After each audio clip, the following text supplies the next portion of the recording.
बिस्मिल्लाहिर्रहमानिर्रहीम। अस्सलाम वालेकुम viewers, welcome back to Rabi स्टिच।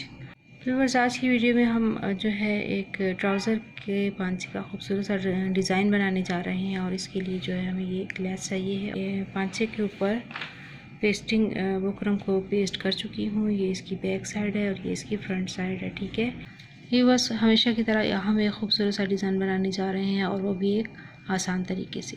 तो आइए चलते हैं मशीन की तरफ।